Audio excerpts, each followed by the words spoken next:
Nay, ang mga bata, tulog pa ba? Tanong ni Anya na kararating lamang sa bahay ng kanyang ina. Inalis niya ang kanyang suot na heels at naglakad patungo sa kusina. Nadata niya roon ang kanyang nanay Matilda na nakatalikod at nagluluto sa harap ng kalan. Amoy na amoy niya ang niluluto nitong sinangag na kanin. Anya anak, nariyan ka na pala. Pinatay nito ang kalan at nakangiting humarap sa kanya. Mukhang pagod na pagod ka anak. Matulog ka na muna at ako na bahala sa mga bata. Okay lang po, Nay. Ako na po mag-aasikaso sa kanila. Alam mo naman na tuwing weekend lang ako nakakauwi rito sa Binyan. Kung malapit lang po ang BPO company na pinapasukan ko, hindi ko na kailangang umupo ng kwarto sa Maynila. Kaso hassle kasi kapag inaraw-araw ko ang pag-uwi dito. Kaya salamat, Nay ha. Kung wala ka, wala akong mapag-iiwanan sa mga bata. Huwag mong isipin yun, anak. Maliit na bagay lang ang ginagawa kong pag-aalaga sa mga apo ko. Paraan ko rin yun para gumaan kahit papaano ang mga responsibilidad mo. Hindi biro ang magkaroon ng triplets na anak. At alam ko rin kung gaano kahirap ang trabaho mo sa call center. Palagi kang puyat kasi gabi ang duty mo. Kaya mo pa ba anak? Oo naman Nay, para sa mga anak ko kakayanin ko. Wala naman akong ibang aasahan eh. Napabuntong hininga si Anya at inalala ang mga pinagdaanan niya habang mag-isang pinapalaki ang triplets niyang mga anak. 18 anyos pa lamang siya nang makipagtanan siya sa kanyang kasintahan noon na si River Grande dahil ayaw niyang malayo rito na hindi pa sila tapos ng senior high school noon. Bitbit ang kaunting ipon ni River, naglakas loob siyang manirahan noon sa Maynila. Nagtrabaho si River na kung ano-ano kahit na hindi ito sanay sa hirap. Ngunit 1 taon lamang ang naging pagsasama nila dahil naging priority nito ang pag-aaral muli. Umabot sa puntong napabayaan siya nito na naging dahilan kung bakit siya nakunan sa unang bibi nila na hindi nito nalalaman.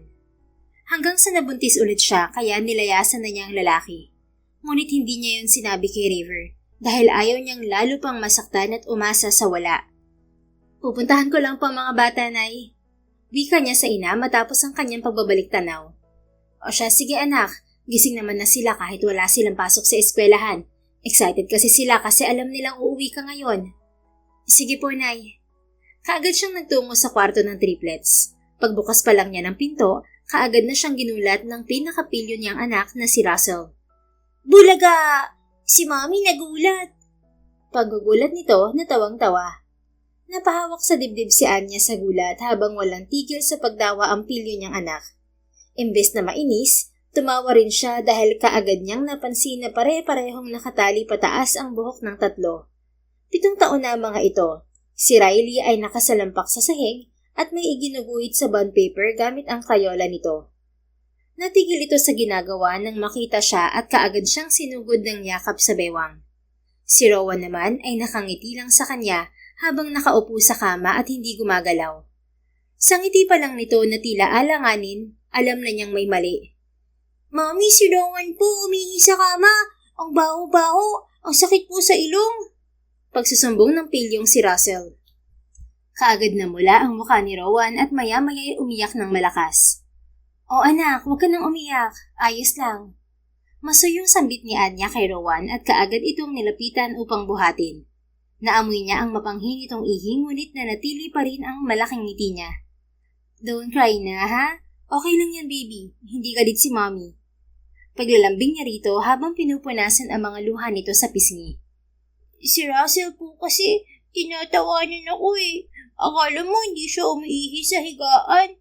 Umihi din po kaya siya nung isang araw, Mommy. Pautal-utal nitong sagot dahil sa pag-iyak. Nagsumbong ka pa talaga kay Mommy? Tumatawa lang naman ako kasi nakakatawa ka. Para kang estatwa dyan. Russell baby, stop na. Huwag mo nang asarin ang kapatid mo, lalong iiyak to. Malumanay niyang saway dito.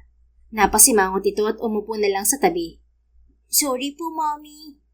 Mommy, tinan mo po itong drawing ko. Singit naman ng mahilig sa art niyang anak na si Riley. Tiningnan niya yon.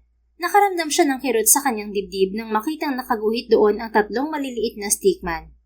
Napapagitnaan yon ng 2 malalaking stickman. Matinyang siya ang babaeng stickman at ang isa naman ay ang ama ng mga ito. Ay, ang pangit naman ng drawing mo, Riley. Pangaasar naman ni Russell na tila nabuhay na naman ng enerhiya. Hindi kaya, ikaw nga hindi marunong eh. Nye. Mami, yung inaasar ni Russell yung drawing ko na pangit daw. Mas pangit nga po siya. Mas lumakas ang tawa ni Russell at nagpagulong-gulong na sa sahig habang hawak ang tiyan. Magkamukha kayang tayong tatlo. Di pangit ka din pala, Riley. Tumatawang wika pa ni Russell. Russell, bumangon ka riyan. Malamig sa sahig. Madudumihan yung suot mo. Saway ni Anya rito. Napabuga na lang siya ng hangin dahil sa ingay at kakulitan ng mga anak niya. Hindi pa rin matigil sa pag-iyak si Rowan. Kaya naman, dinala niya ito sa banyo upang tulungan na magbihis at maligo. Mami, alam mo po ba kung nasan si Daddy? Tanong ni Rowan sa kanya habang pinupunasan niya ang buhok nito gamit ang tuwalya. Nakaramdam ng kirot sa dibdib si Anya dahil sa tanong na yun ng anak. Hindi yun ang unang beses na nagtanong ang kanyang mga anak tungkol sa ama ng mga ito. Palagi niyang sinasagot na walang daddy ang mga ito at patay na. Ngunit habang lumalaki ang mga to, nahihirapan na siyang sagutin ang tanong ng mga anak, lalo na pag tinatanong kung saan nakalibing ang ama ng mga ito. Bakit anak? Hindi ba kayo masaya kay mommy? Bakit niyo pa hinahanap si daddy? Masuyo niyang tanong dito. Siyempre po masaya. Nakakaingit lang yung classmates namin sa school kasi hinahatid saka sinusundo sila ng mga daddy nila. Saka kung patay na po si daddy, bakit hindi mo po lagi maipakita sa amin kung saan siya nakalibing? Gusto po namin siyang bisitahin eh. Anak, hindi niyo kailangan ng daddy niyo. Nandito naman ako, di ba? Oo, weekends lang ako nakakauwi sa inyo. Pero alam niyo naman na kaya palagi akong wala kasi kailangan kong mag-work, di ba? Para makapag-aral kayo at mabili ang mga gusto niyo. Humuso ito. Opo, naiintindihan ko po. Pero sana makita namin si Daddy kahit picture lang po at libingan niya. Hindi siya nakasagot. Hinaplos niya ang mukha nito at niyakap na lamang. Ginugol niya ang kanyang maghapon sa pag-aasikaso sa kanyang mga anak. Linggo kinabukasan, kaya naman sinama niya ang mga ito sa pagsimba. Pagdating naman ng hapon, ipinasyal niya ang mga ito sa park. Kinagabihan ng linggo, kinailangan na niyang muling bumiyahe pabalik ng Maynila dahil may trabaho na siya ulit bukas. Iyak ng iyak ang triplets bago siya umalis, kaya sobrang bigat ng dibdib niya hanggang sa makarating siya sa boarding house na inuupahan niya. Magandang gabi po, Mang Fernan. Nakangiting bati niya sa landlord na nanonood ng TV sa sala. Magandang gabi rin. Ginabi ka yata ng ubayan niya. Traffic po. Alam mo naman po rito sa Maynila. Natatawang sagot niya. O siya, magpahinga ka na. Dahan-dahan ka na lang sa pagkilos mo. Tulog na rin ang ibang boardmates mo sa taas. Sige po, salamat. Umakyat na siya sa taas at nagtungo sa kwartong inuupahan. Maliit lamang yun, ngunit sapat na upang paglagyan ng kanyang mga gamit at tulugan. Dahil sa pagod, nakatulog na rin siya kaagad. Pagising niya kinabukasan, nagulat na lang siya nang makitang may katabi na siya sa higaan. Isang lalaking walang suot na pang-itaas at nakatalikod pahiga ang bumungad sa kanya. Sa gulat, napasigaw siya at itinulak ang lalaki hanggang sa mahulog ito mula sa kama. Lumagabog ang katawan nito sa sahig at narinig niya ang ungol nito. Sino ka? Bakit ka nandito sa kwarto ko? Magnanakaw ka ba? Natatarantang tanong ni Anya rito habang isinisiksik ang kanyang sarili sa dulo ng kama. Shit, that hurts. Dinig niyang ungol nito habang bumabangon hawak ang balakang nito. Ano? Sumagot ka! Tatawag ako ng pulis! Nang tuluyan itong makatayo, kaagad itong lumingon sa kanya. Sabay na nanlaki ang mga mata nila nang makita ang mukha ng isa't isa. Kumalabog ang kanyang dibdib nang makilala ang lalaking nakatayo sa kanyang harap ngayon. Naramdaman niya sa kanyang puso ang pamilyar na pagtibok nito tuwing nasisilayan ang maamong mga mata ng lalaki. River? Anya, anong ginagawa mo rito? Tanong nito sa malumanay na tono ngunit bakas ang gulat sa muka. Kwarto ko to, hindi mo ba alam? Ako dapat ang nagtatanong sa'yo niyan. Anong ginagawa mo rito sa kwarto ko? Umawang ang bibig nito. Really? I'm sorry. Hindi ko alam na kwarto mo to. I was drunk last night. Nagkamali ako ng kwartong napasok. Actually, nasa baba talaga ang kwarto ko. Hindi ko alam na napunta ako dito. I'm so sorry. Ang tanong, bakit ka nandito sa boarding house na to? Sinusundan mo ba ako? No. My Uncle Fernan owns this place. Hindi ko alam na nandito ka. Kumunot ang noo niya. Si Mang Fernan? Yes, he's my uncle. Kapatid siya ng mami ko. Napaawang na lang ang bibig ni Anya at hindi makapaniwalang napatitig sa lalaki. Sa dami ba naman ang pwede niyang upahan na boarding house dito sa Maynila? Bakit sa kamag-anak pa ni River? Bakit sa ex pa niya na ayaw na niyang makita kahit kailan? Hindi ko alam na may tito ka pa pala. Tanging nasabi niya at umiwas ng tingin sa lalaki. Hindi ko rin naman nakwento sa'yo noon. Napapikit siya sa inis at bumaba mula sa kama upang magtungo sa pinto ng kanyang kwarto. Binuksan niya yon ng malawak at tiningnan si River ng seryoso. Alam kong tito mo may-ari nito, pero nagbabayad ako sa kwartong to para magkaroon ako ng privacy. Pwede bang lumabas ka na, River? Tinitigan siya nito at tila may nais sabihin, ngunit nanatiling tikom ang bibig nito. Ano pang hinihintay mo? Nakataas ang kilay na untag niya dito dahil hindi ito gumagalaw mula sa kinatatayuan. Kitang-kita niya ngayon ang matipuno nitong pangangatawan. Nakita niya na yun dati pa, ngunit iba pa rin ang epekto ng lalaki sa kanya. Napalunok siya ng mariin. Tila hindi siya makahinga. Tila napakainit ng paligid. Kakaiba ang titig na ibinibigay nito sa kanya na tila may pinapahiwatig. Ano? Tatayo ka lang ba dyan? How are you, Anya? Napakurap siya at tila naglahong bigla ang pagtataray niya. I'm fine. Maganda naman ang buhay ko ngayon. At wala nang stress. Sana lang walang sumira nun ulit. Makahulog ang sagot niya. Anya, Pwede bang lumabas ka na, River? Hindi ako makahinga habang nandito ka. Hindi ka makahinga na nandito ako? Bakit? Do you hate me that much? Bakit hindi? Gusto mo bang ipaalala ko sa iyo ang mga ginawa mo noon? Bumuntong hininga ito at dinilaan ang pang-ibabang labi. Maya-maya'y ngumisi ito sa kanya ng sarkastiko. Right. Nakalimutan ko na galit ka nga pala sa akin. To the point na nakahanap ka kaagad ng ipapalit mo sa akin noon. Natahimik si Anya. Hindi niya alam ang isasagot sapagkat hindi naman totoo na nakahanap siya ng lalaking ipapalit noon kay River. Sinabi lamang niya yon upang tumigil na ito sa paghabol sa kanya. At naging epektibo naman yon dahil nalaman na lamang niyang sa US na ito tumira at hindi na umuwi dito sa Pilipinas. Kung ano man ang dahilan nito kung bakit ito umuwi ng bansa, wala na siyang pakialam. So, how are you and Lucas? Are you still together? Tanong pa nito. Ano ba pakialam mo? Tumawa ito ng nakakaloko. That lucky bastard. I clearly remembered how I trusted that asshole. Bantay sa lakay pala talaga siya. Magkaibigan na kami ni Lucas mula pa nung high school kami. Alam na alam mo at paulit-ulit kong pinaramdam sa'yo na ikaw lang ang mahal ko noon. At hindi ko kailanman pinaramdam sa'yo na may dapat kang ikaselos noon sa kanya. Why are you even explaining, Anya? Naging kayo pa rin naman, di ba?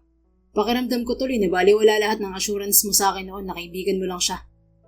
First of all, hindi ako nagpapaliwanag. Sinasabi ko lang ang totoo. Anong nangyayari dito? Singit ng isang boses ng lalaki. Napatingin si Anya sa bagong dating lang na si Lucas. Nakabukas ng malaki ang pinto kaya kitang-kita nito kung sino ang kausap niya sa loob ng kanyang kwarto. Kaagad na tumiim ang bagang nito nang makita si River. Ganoon din to. Ang kanyang tensyonado na paligid naging doble dahil sa presensya ng dalawang lalaki. Anong ginagawa mo rito, River? Hinaharas mo ba si Anya?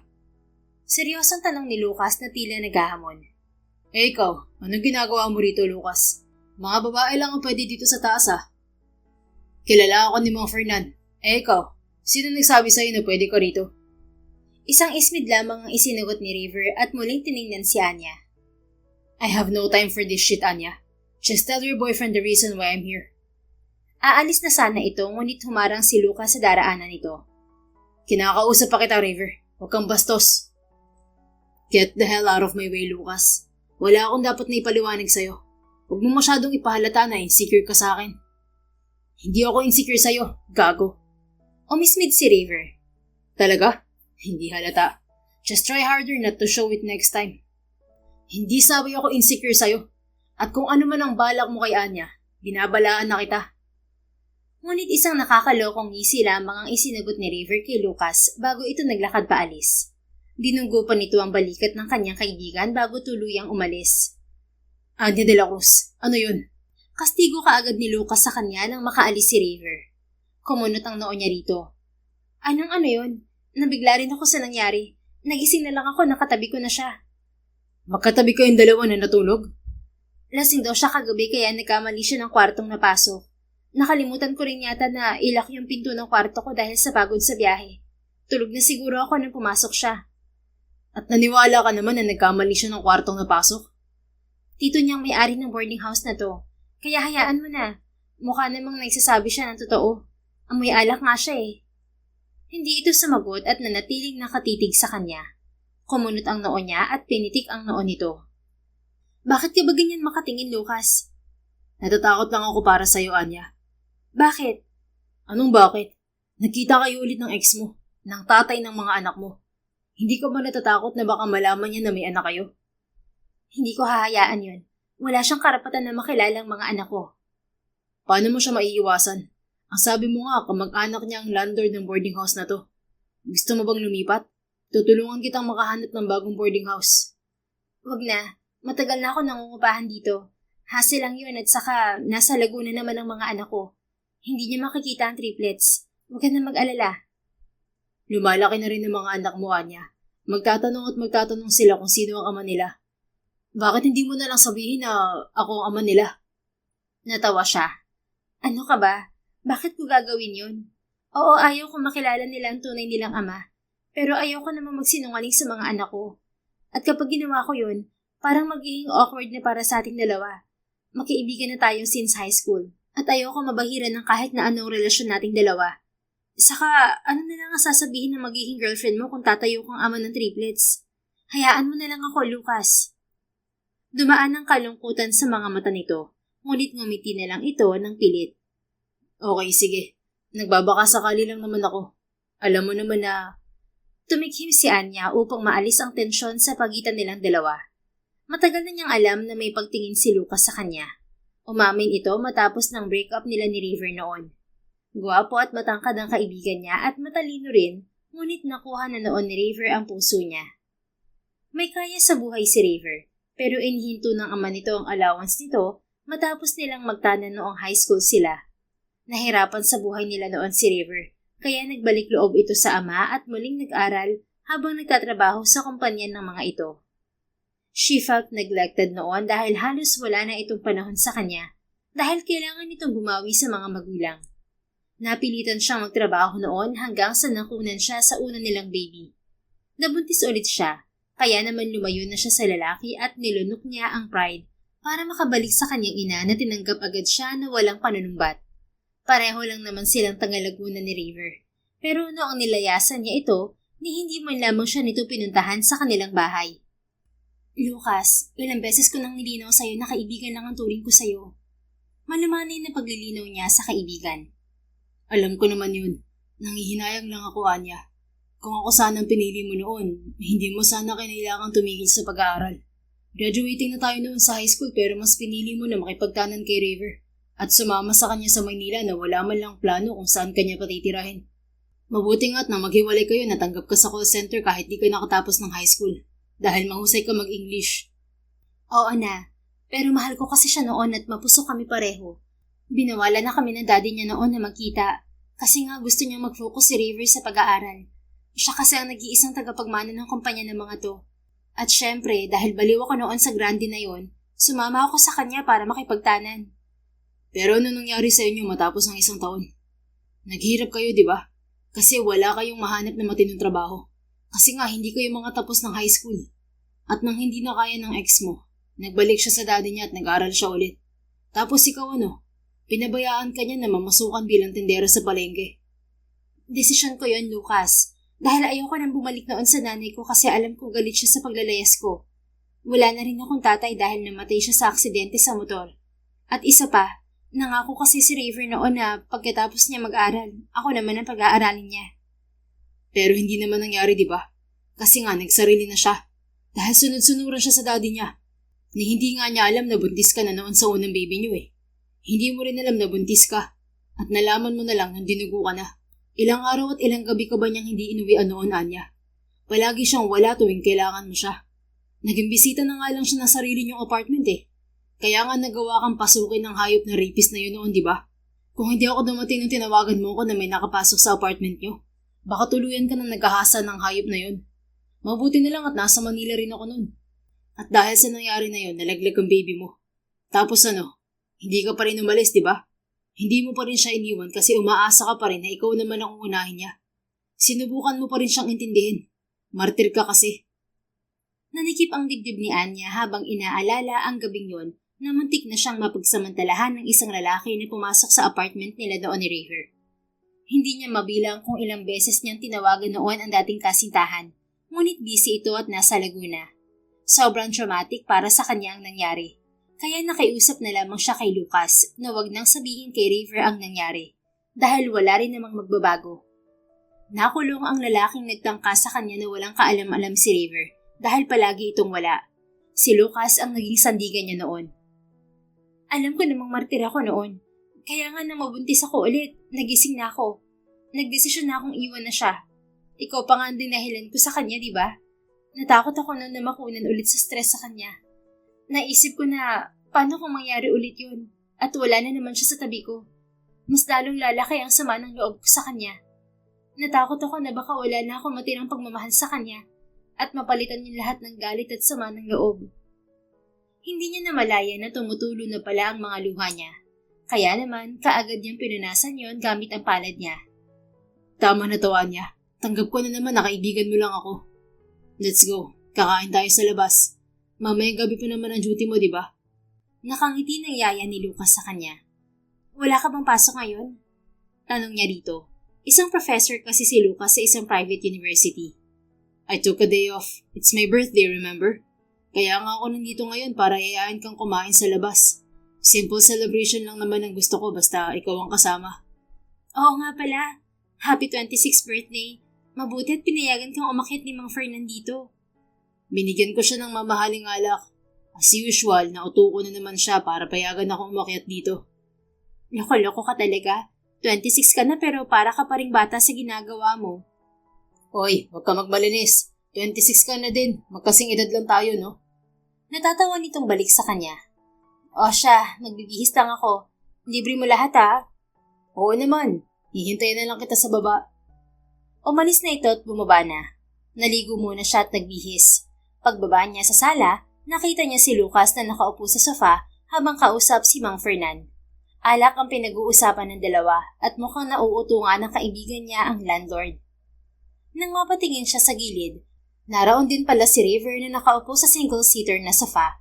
Nasa harap nito ang laptop at abala ito sa pagpindot doon.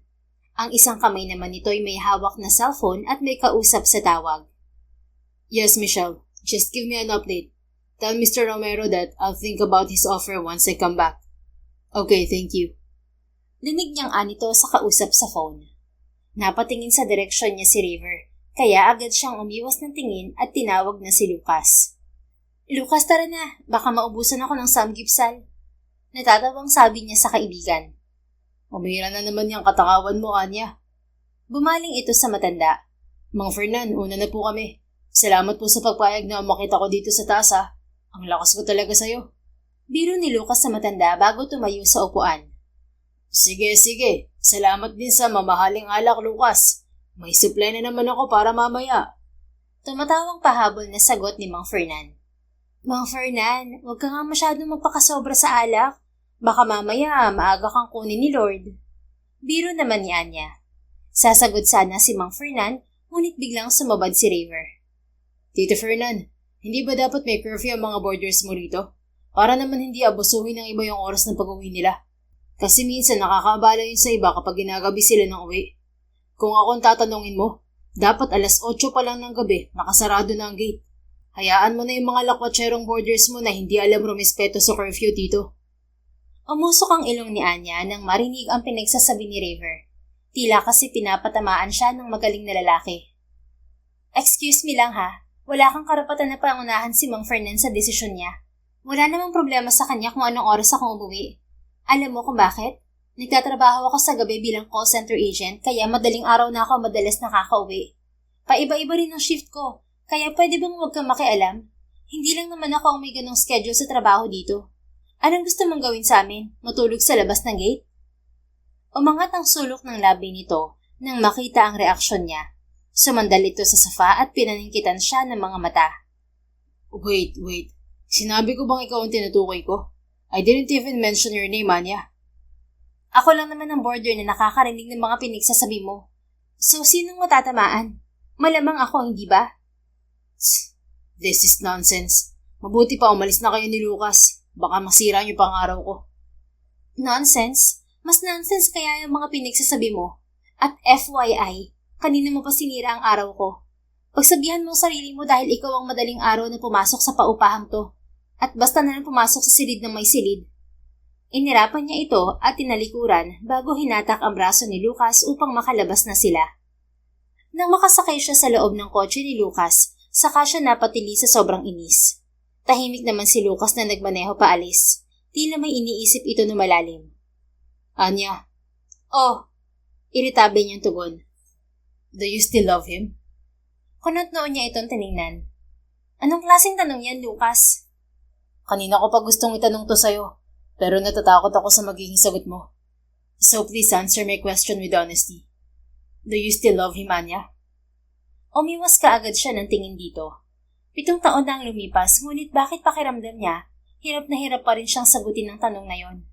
Kung hindi na niya mahal si Raver, bakit nahihirapan siyang sumagot ng hindi? Maya-maya narinig niya ang pag-ismid ni Lucas. You don't need to answer that, Anya. Yang pananahimik mo, maraming ibig sabihin yan. Nakita ko kung paano ka pa rin naaapektuhan sa presensya ni Raver. Kung wala ka nang nararamdaman sa kanya, hindi ka na sana magkakaganyan. Wala ka na sana pakialam sa kanya. But his mere presence annoys you, and I could still see how he affects you.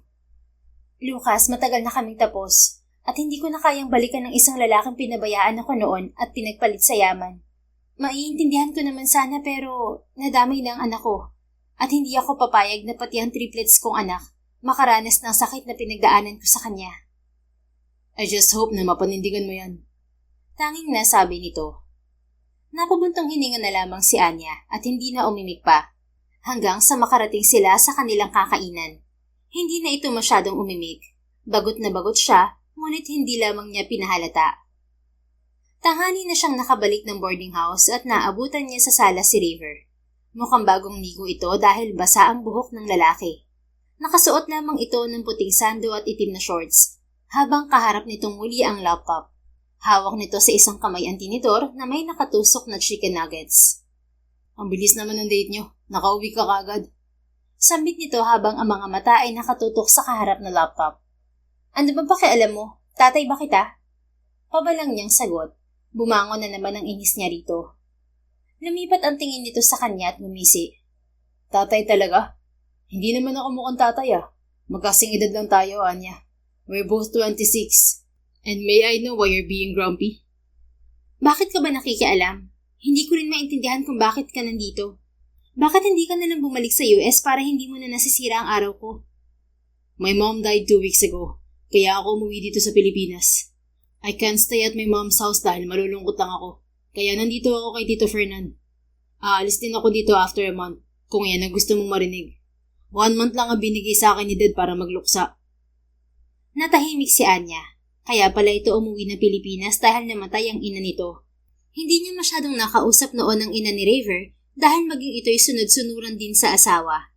Ang alam ni Anya, naghiwalay din ang mga magulang ni Raver matapos niya itong iwan noon. Kaya ito sumama sa ama nitong bilyonaryo sa US dahil mas maraming malalaking telecommunication companies ang grandparents nito sa US. Hanggang ngayon takam na takam ka pa rin sa approval ng daddy mo. Namatayan ka ng ina. Pero binigyan ka lang niya ng 1 buwan para magluksa. Napapairap na sambit ni Anya. I understand him, Anya. Ako na ang CEO ng multi-billion grande telecom company sa US. Marami akong responsibilidad na iniwan doon. Wala ka pa rin talagang pinagbago. Importante pa rin talaga sa'yo na matuwa ang daddy mo. Si Dad at ang kumpanya ang natira sa akin mula nang iwan mo ko noon. Binuhos ko lahat doon ng atensyon ko, just to mask up the pain of being left alone by the person you love. Left alone? Sarkastikong ulit niya sa sinabi nito. What? May masama ba akong sinabi, Anya? Hanggang ngayon, sarili mo pa rin talagang iniisip mo. Naging seryoso ang mukha ni Raver. Maya-maya, tumayo ito na tila natamaan sa sinabi niya. You think I'm selfish, Anya? Sino ba sa ating dalawang nang iwan? Sino ba sa ating dalawang nakahanap kagad ng iba? Hindi ba nga may Lucas ka na 1 linggo pagkatapos mo makipaghiwalay sa akin? Ginawa ko lahat para sa atin, kahit na mga bata pa tayo noon. At ang pagbumalik ko kay Dad ay para rin naman sa atin. Pero iniwan mo lang ako. Tumawa siya ng sarkastiko. Wow, so ngayon ikaw na ang biktima? Huwag ka kang umasta na parang hindi mo alam kung bakit kita iniwan noon, River. I understand that you were upset to me dahil hindi kita nabibigyan ng oras noon. Pero alam mo naman na ginagawa ko yun para sa future nating dalawa, di ba? Nahirapan tayo noon dahil wala akong mahanap na matinong trabaho kasi hindi tayo nakatapos sa pag-aaral. Kinailangan kong bumalik kay Dad for us, Anya. Hindi ako nagpakumbaba sa kanya na walang dahilan. Oh, come on, River. Ang sabihin mo, kaya ka bumalik sa daddy mo dahil natatakot ka na tuluyan kanyang itakwil at mawala ng mana. Aminin mo na kasi na hindi mo kaya na magalit sa iyo ang daddy mo kasi malaki ang utang na loob mo sa kanya. Kung hindi kanya kinuha mula sa ampunan noong bata ka pa, hindi magiging maganda ang buhay mo. Sino nga ba naman ako para ipagpalit sa karangyaan? Anya, hindi ako ganyan. Alam mo yan. Kahit nga pagkakargador, pinasok ko nung nagsasama pa tayo. Huwag mo nang gawin dahilan na para sa future natin dalawang pagbabalik mo sa tatay mo, River. Kasi kung totoo yun, bakit ako napagod sa pag-intindi at paghihintay sa'yo tuwing gabi na umuwi ka? Bakit napagod ako na umasa na darating ka tuwing kailangan kita? Bakit ka nagkulang? Ilang beses akong humingi sa'yo ng tawad noon, Anya. Ilang beses din ako nagmakaawan na bigyan mo pa ako ng kaunting pasensya dahil abala pa ako sa pagkuha ng approval ni Dad noon. Kasi para din naman sa ating dalawa yun. Hindi ko kailanman hiniling na magkaroon ng magandang buhay, River. Sapat na sa akin noon na simple lang ang buhay natin. Basta magkasama tayo. Kaya ako sumama sa iyo noon sa Maynila dahil akala ko hindi mo ko bibiguin. Pero wala. Umabot tayo sa ganito. Ikaw nasa mansyon habang ako nagtitiis mag-isa sa apartment. Ni hindi mo man lang naisip kung kumusta ba ako sa tuwing mag-isa ron. Ni hindi mo nga pinilit sa tatay mo na isama ako eh. Kaya paano ako maniniwala na para sa atin ang ginagawa mo noon? Again, I'm sorry if you felt that way. Kung pakiramdam mo mag-isa ka noon at pinabayaan kita. Gustong gusto kitang isama noon, Anya. Pero isa sa agreement namin ni Dad na magtapos muna ako ng college bago kita isama sa bahay. Pero umalis ka na at napagod sa ating dalawa. But believe me, Anya, ikaw ang inspirasyon ko noon tuwing pinaghihinaan ako ng loob. I loved you so much, to the point that I had managed to endure the pressure that my father was putting down on my shoulder. Naiintindihan naman yun ni Anya. Ngunit hindi kayang tanggapin ng kanyang puso na pati ang anak niya ay nadamay sa pagtitiis niya noon dito. Gusto man niyang isumbat yun sa lalaki, ngunit hindi na nito kailangan malaman pa ang trahedyang nangyari sa kanya noon. Hindi niya kailangan ng awa nito. Bakit ba pinag-uusapan pa natin to? It's not even worth it. May kanya-kanya na tayong buhay, River. Tanging nasabi ni Anya habang pigil na maluha. Right. You have Lucas Del Monte. And you have your own company, River. Still, masaya ako para sa'yo dahil naghiwalay man tayo. Nakuha mo pa rin ang gusto mong maabot noon. But I lost you in the process. I'm not even worthy of your attention. Saling-pusa lang naman ako sa buhay mo noon. Kumbaga, display lang ako. Kahit naman nagstay ako, wala naman akong abag sa buhay mo eh. Don't say that. You played a big part in my life, Anya. Pumatak ang mga luha niya na hindi niya namamalayan. Buti na lang at hindi nakatingin si River. Kaagad niyang pinunasan yun. Nagsidatingan ng ibang boarders na babae, kaya naman tumigil na siya sa pakikipagsagutan kay River at umakyat na sa taas upang magkulong sa kwarto. Hindi siya lumabas doon hanggang sa oras na ng kanyang trabaho. Lumipas ang 3 araw at pinili niyang iwasan na lang si River. Palagi kasi silang nagkakasalubong sa sala dahil doon ito madalas tumatambay habang kaharap ang laptop. Ang dami nitong kausap at English pa ang lingwahe. Kaya batid niyang tungkol sa negosyo nito ang pinagkakaabalahan ng lalaki. Hindi rin niya maunawaan kung bakit mas pinili nitong doon tumira sa maraming tao na kasama. Pwede naman itong sa hotel na lamang manatili habang nagluluksa.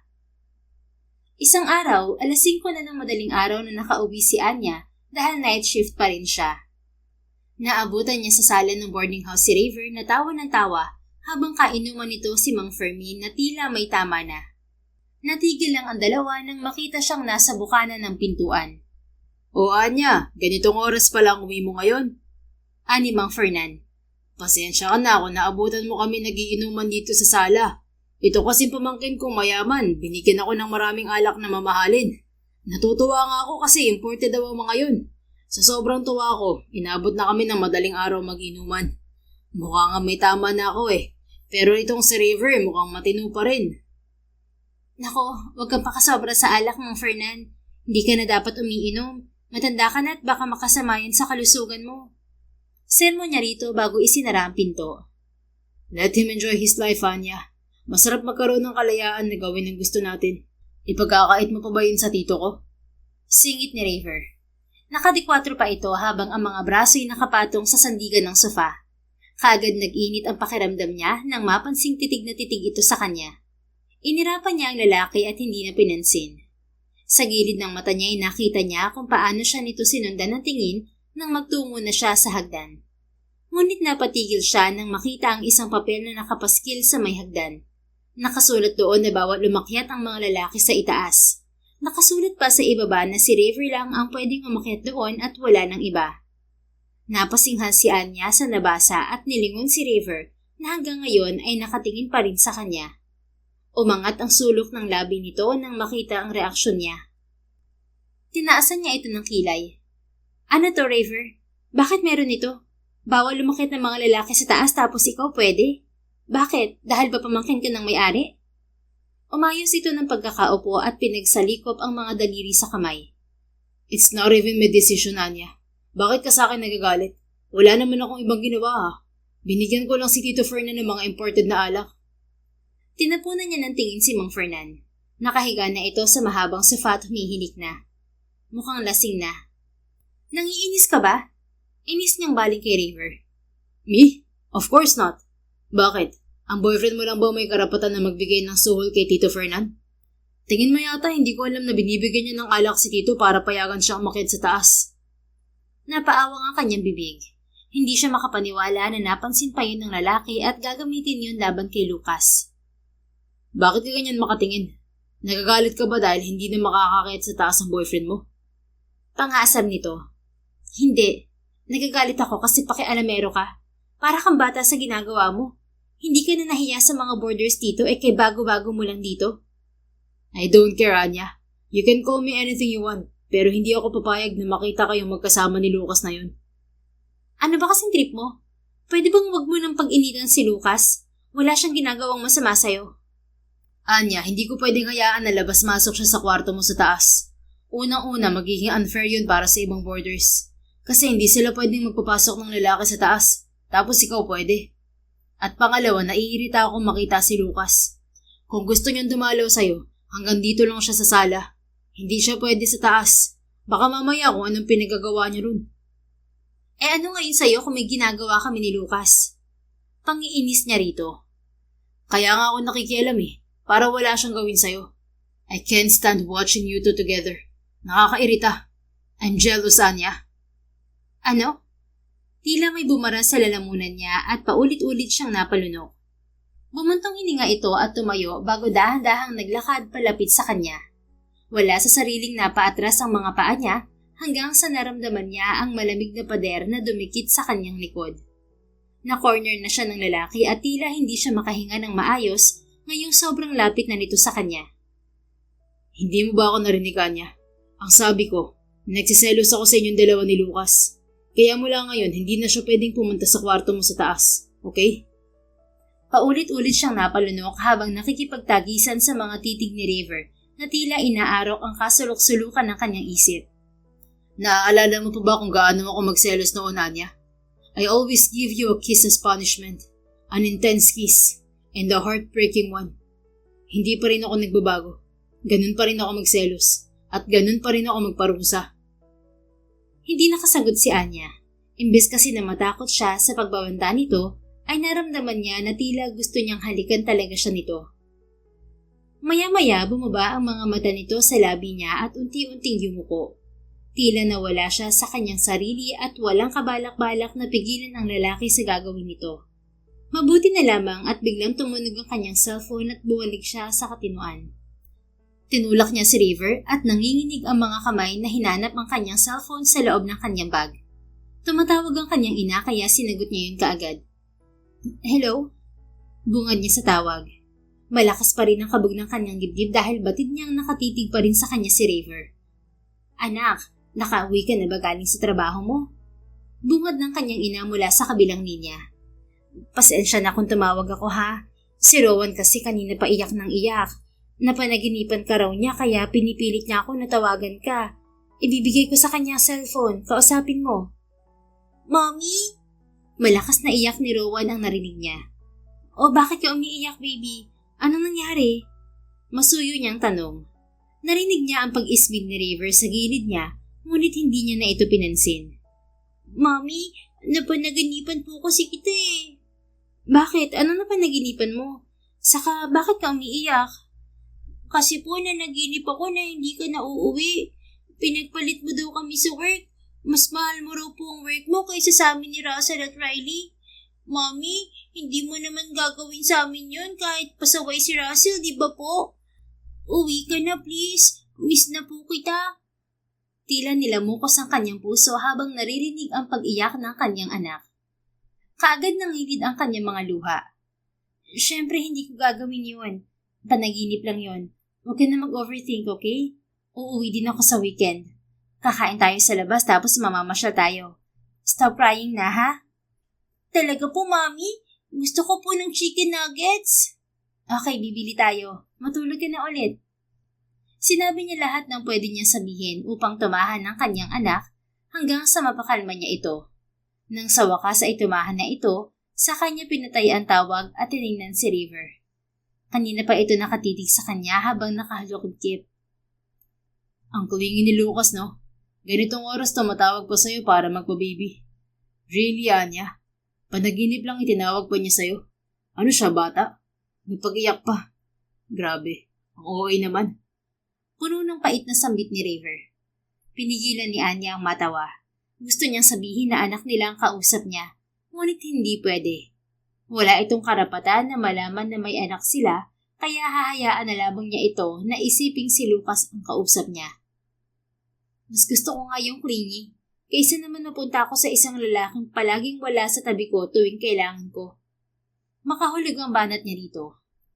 Nabura ang malokong ngisi ni River at napalitan ng inisang ekspresyon sa muka.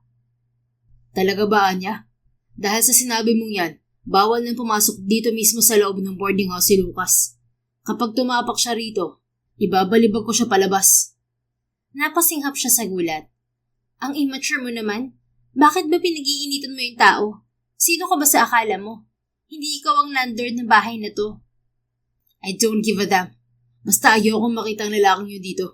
Kung hindi mo susundin ang sinabi ko, pwede ka nang umalis sa bahay na to.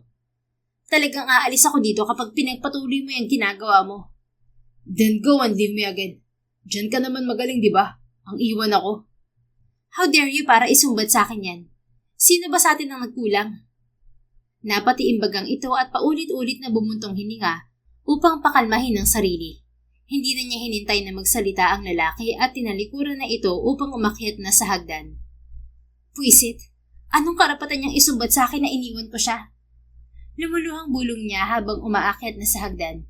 Iiwan ko ba siya noon kung maramdaman ko na mahalaga pa rin ako sa kanya? Siya tong puro na lang trabaho at pag-aaral at halos hindi na umuwi sa akin. Nakakainis. Wala siyang alam sa mga tiniis ko bago ko siya iniwan. Nagtiis muna ako. Umintindi muna ako. Naubos lang ako tapos siya pa ang may ganang manumbat. Kapal ng muka. Parang sasabog ang dibdib niya sa galit nang nasa kwarto na siya. Gustuhin man niyang isumbat yon sa lalaki ay hindi niya magawa. Kahit nangyari ang lahat ng yon, naramdaman naman niya ang pagmamahal nito sa kanya noon. Hindi nga lang naging sapat yon upang piliin siya nito at maging priority noon. Pero naisip din niya na kung hindi siya nakuna noon at muntik ng maghahasa, siguro nagpapakamartir pa rin siya rito hanggang ngayon. Lumipas ang isang araw at hindi niya napanindigan ang sinabi niyang aalis siya sa bahay na yon. Wala na siyang oras para maghanap ng lilipatan. Iniwasan na lamang muna niya si River. Madaling araw ng Sabado at galing siya sa trabaho. Yun ang araw na uuwi siya sa Laguna para bisitahin ang kanyang mga anak. Sinundo siya ni Lucas sa trabaho upang ihatid siya sa boarding house bago ito pumasok sa trabaho. Lucas, pwede bang huwag ka nang pumasok sa loob ng boarding house? Pakiusap niya kay Lucas nang huminto sila sa tapat ng gate. Nasa loob silang dalawa ng kotse nito. Ha? Bakit? Bawal na ba akong pumasok sa loob? Kasi hindi maituloy ni Anya ang kanyang sasabihin. Hindi niya alam kung paano sasabihin na si River ang may pakana kung bakit bawal na itong pumasok sa loob. Ayaw niya ng gulo. Anya, bakit nga? Is it because of River? Pinagbawalan ba niya ako na pumasok sa loob? Hindi niya ito nasagot at tila naiintindihan nito ang ibig sabihin ng pananahimik niya. Tiimbagang nitong inalis ang suot na seatbelt at mabilis na bumaba ng kotse. Lucas, sandali lang. Kumalma ka.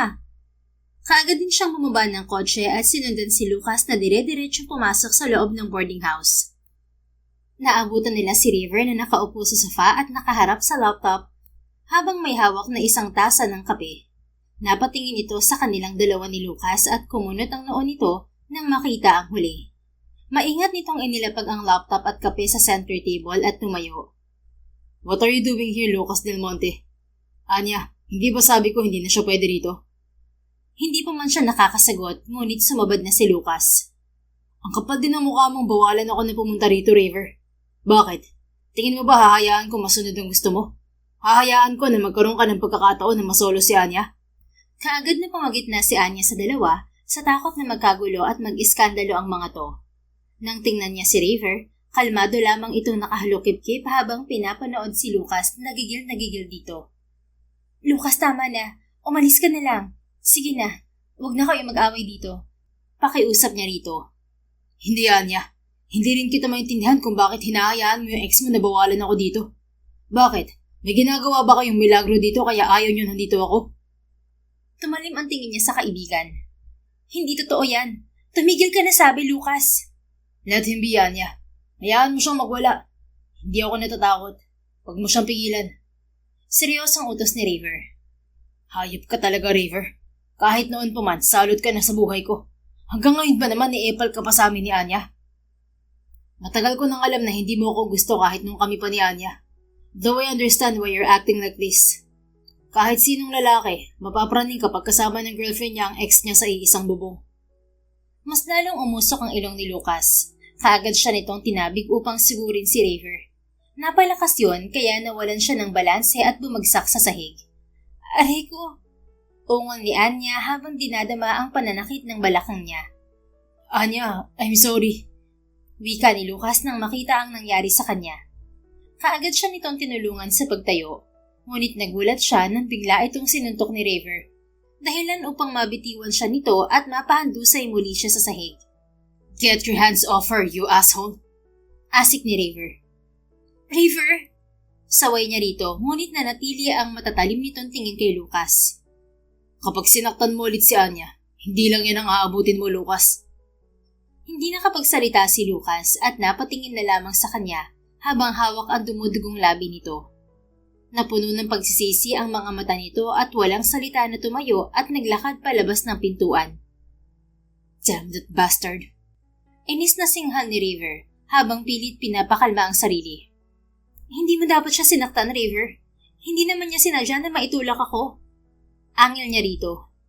Ayoko nakikita ka nasasaktan na niya. Marami akong pagkukulang sa'yo noon. Pero alam na alam mong sobrang protective ako pagdating sa'yo. Kumalabog ang dibdib niya. Hindi rin nakatulong na kitang-kita niya sa mga mata nito ang matinding pag-aalala sa kanya. Huwag ka nga magkunwaring nag-aalala sa akin, River. Pilit na pagtataray niya rito. I don't have to pretend, Anya. You know I still care for you. I still do. Napaiwas siya ng tingin sa lalaki. Mabuti na lamang at tumunog ang kanyang cellphone. Kinuha niya yon sa kanyang bag at sinagot kaagad nang makitang ang nanay Matilda niya ang tumatawag. Nay, bakit po? Binundol siya ng kaba sa dibdib nang marinig ang matinding pag-iyak nito mula sa kabilang linya. Nay, bakit ka umiiyak? Anong nangyari? Anya, anak, isinugod sa ospital si Riley. Kagabi pa masakit ang tiyan niya. Ang sabi ng doktor, ruptured appendix daw kaya kinakailangang operahan ka agad. Ano? Diyos ko. Halos mabitiwan ni Anya ang kanyang cellphone. Napasa po siya sa kanyang ulo at sunod-sunod na tumulo ang kanyang mga luha. Saang ospital mo siya dinala, Nay? Pupuntahan ko kayo. Kaagad na sinabi ng kanyang ina kung saang ospital ito naroon. Pagkatapos niyang patayin ang tawag, Aligaga siyang lumabas ng boarding house upang maghanap ng sasakyan. Namalayan na lamang niya na nakasunod sa kanya si River at may hawak itong susi ng kotse.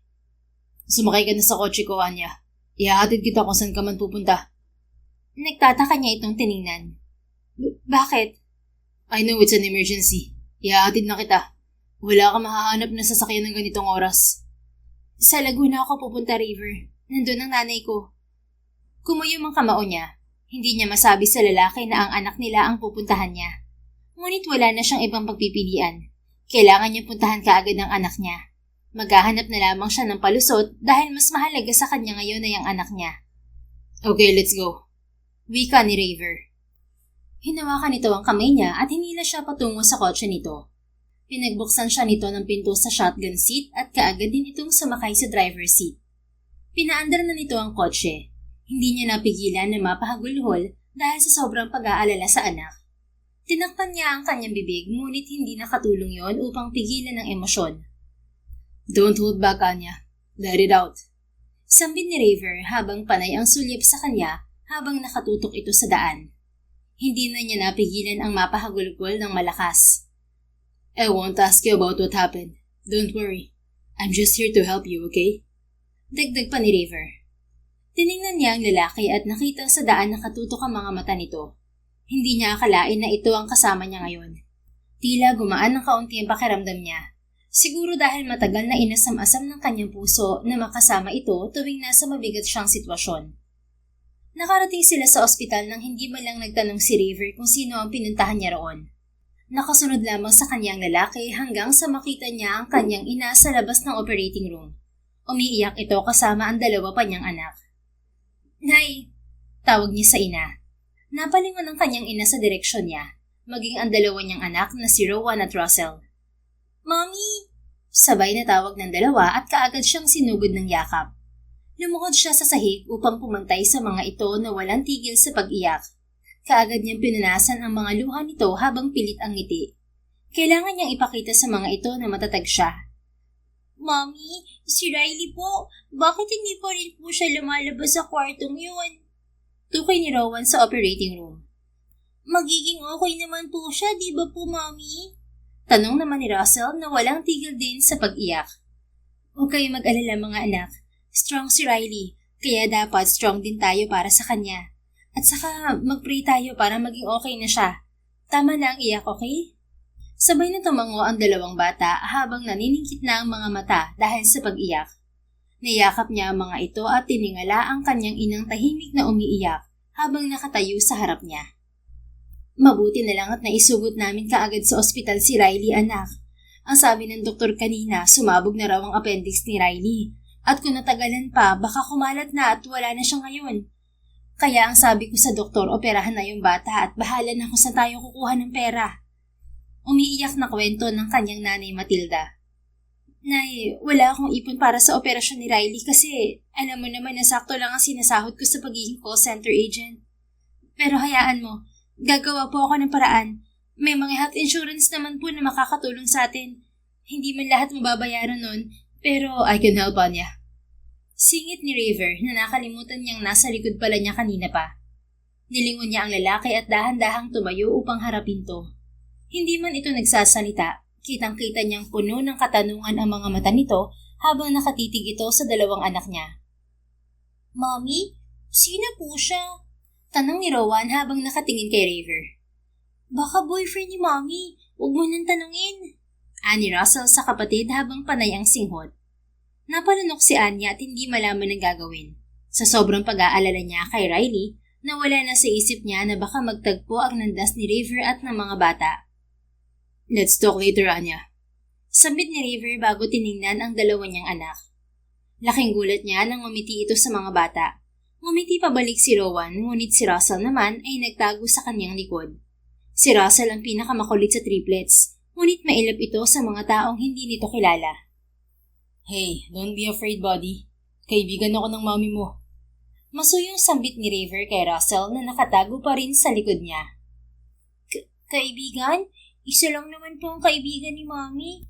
Si Tito Lucas po. Sabi ni Mami masamang magsinungaling. Nakangusang sagot ni Russell. Tumawa si River. Yes, but kaibigan din ako ni mami mo. Kababalik ko lang sa Pilipinas kaya hindi niyo ako nakilala agad. By the way, anong pangalan mo? Russell po. Ako naman po si Rowan. Nakangiting singit ni Rowan. Totoo po bang kaibigan mo si Mommy? Bakit ngayon ka lang namin nakita na kasama niya? Lumuhod si River at nakangiting ginulo ang buhok ni Rowan. Kasi nagalit sa akin ng mami niyo at nasaktan ko siya. Pero huwag kayong mag-alala. Babawi naman ako sa kanya eh. Promise ko sa inyo na hindi kami mag-aaway ulit. Dapat lang po, singit ni Russell. Kasi kapag inaway mo po ulit ang mami namin, kakagatin ka namin. 3 po kami, hindi mo kami kaya. Nasa loob si Riley pero gagaling din yan para ipagtanggol si mami namin. Lagot ka sa amin. Muling natawa si River. Of course. Don't worry. I promise you, hindi ko nasasaktan at aawayin ng mami niyo. Pwede ka na bang lumapit sa akin, Russell? Hindi mo kailangan matakot. I'm harmless. Unti-unting umalis si Russell sa likod ni Anya at dahan-dahang naglakad palapit kay River. Gustuhin man niyang pigilan ang mga anak sa paglapit sa lalaki ay hindi niya magawa. Ano po bang pangalan mo? Tanong ni Russell kahit tila nahihiya sa lalaki. I'm River. It's nice meeting you too. Paggising ng kapatid niyong si Riley, dadalawin ko siya para naman makilala rin niya ako. Malaki ang ngiti na ginulo ni River ang buhok ng 2 bata na kaagad namang tumango rito. Maya-maya'y tumingin ito kay Anya. Anya, I'll go ahead. Babalik ako. Mag-usap na lang tayo mamaya. Sambit nito sa kanya. Ang buong akala niya'y aalis na ito, ngunit naglakad ito palapit sa nanay niya at nagmano rito. Nanlaki naman ang mga mata ng kanyang ina at tumingin sa kanya na puno ng pagtataka ang muka. Marahil nagtataka ito kung bakit kasama niya ang dating kasintahan. It's been a long time, Tita Matilda. Nakangiting wika ni River bago ito tumalikod at dire-diretso nang naglakad paalis. Doon lamang nakahinga ng maluwag si Anya. Kaagad niyang napansin ang naniningkit na tingin ng kanyang ina. Lumapit ito sa kanya upang bumulong. Bakit kayo magkasama ni River, anak? Pabulong nitong tanong. Pamangkin siya ng landlord na may-ari ng inuupahan ko sa Maynila, Nay. At nakatira siya ngayon doon. Ano? Pero bakit sinama mo siya dito? Alam na ba niyang may anak kayo? Hindi po. Sa sobrang pag-aalala ko kasi kay Riley, hindi ko na naisip na tanggihan ng alok niya na ihatid ako dito. Ang nasa isip ko lang kanina ay mapuntahan agad ang anak ko. Mami, ang bait po ng mama na yon. Nakatingalang wika ni Rowan sa kanya. Ngumiti siya rito. Oo anak. Kaibigan ko lang yun. Hindi mo talaga boyfriend, Mami? Sayang ang pogi niya. Kamukha ko eh. May dimples din sa magkabilang pisngi. Kamukha mo? Ang pangit mo kaya, Rowan. Pangaalas ka dito ni Russell. Kung pangit ako, pangit din kayong dalawa ni Riley. Magkakamukha kaya tayo. Mga anak, tama na yung asaran nyo. Walang pangit sa inyo. Pogi kayong lahat. Saway niya. Nagbibiro lang po ako, Mami. Nakangusong katwiran ni Russell. Hinintay nila na matapos ang operasyon ni Riley at kaagad nila itong pinuntahan nang payagan na sila ng doktor na dalawin ito at nailipat sa regular room. Iyak nang iyak si Riley kaya awang-awa siya rito. Mami, ano po bang nangyari sa akin? Bakit ako inoperahan? Ang sakit-sakit po. Saka pwede po bang ipaalis mo tong nakatusok sa kamay ko? Ayoko po nito, Mami. Sakit po, Mami. Uuwi na po tayo. Umiiyak na pakiusap ni Riley. Sobrang bigat sa dibdib ni Anya na makita na nasa ganoong kalagayan ng anak. Ngunit ipinakita niya dito na matatag siya. Nginitian niya ito at masuyong hinaplos ang buhok ng anak. Anak, hindi pwedeng alisin yung swero mo eh. Kailangan mo yan dahil kaka-opera lang sa'yo. At kinailangan mong operahan kasi sabi ng doktor mo na magayong appendix mo at sumabog. Mabuti na lang at nadala ka kaagad ng lola mo dito sa ospital. Kung hindi, baka nawalan na ako ng isang bibi ko. Hindi ko yun kaya, anak. Ano po ba yung appendix, Mami? Ano pong kinalaman nun sa pagsakit ng tiyan ko kagabi saka sa pagsusuka ko? Kasi naman, Riley, takbo ka ng takbo kagabi pagkatapos mong kumain ng maraming chicken nuggets. Ayan tuloy. Pananakot ni Russell. Hindi naman yun dahil dun eh. Magbasa ka kaya ng libro, Russell. Naniwala ka naman dun sa atin ng classmate natin. Mali-mali naman. Kontra naman ni Rowan, mahilig kasi itong magbasa ng libro. Kaagad niyang sinaway si Rowan at Russell. Mga anak, ang appendix ay para siyang maliit na supot na nakalagay sa simula ng large intestine natin. Kaya nanakit ang tiyan ni Riley dahil may bumara doon. Kaya yun, namaga at sumabog. Sa kaso ni Riley, dahil daw yun sa nakabarang matigas na dumi. Pero Mommy, gagaling pa naman po ako, di ba? Naiiyak na tanong ni Riley. Oo naman anak, basta magstay ka muna rito sa ospital at magpagaling. Magiging okay ka rin. Paano po yung pambayad dito sa ospital, Mommy? Saan ko po kukuha ng pambayad? Pabigat na ba ako sa'yo, Mommy? Sorry po Promise po di na ako magiging pasaway para di ako ma-ospital ulit. Anak, hindi ganoon. Ako na bahala doon. Basta magpagaling ka, ha?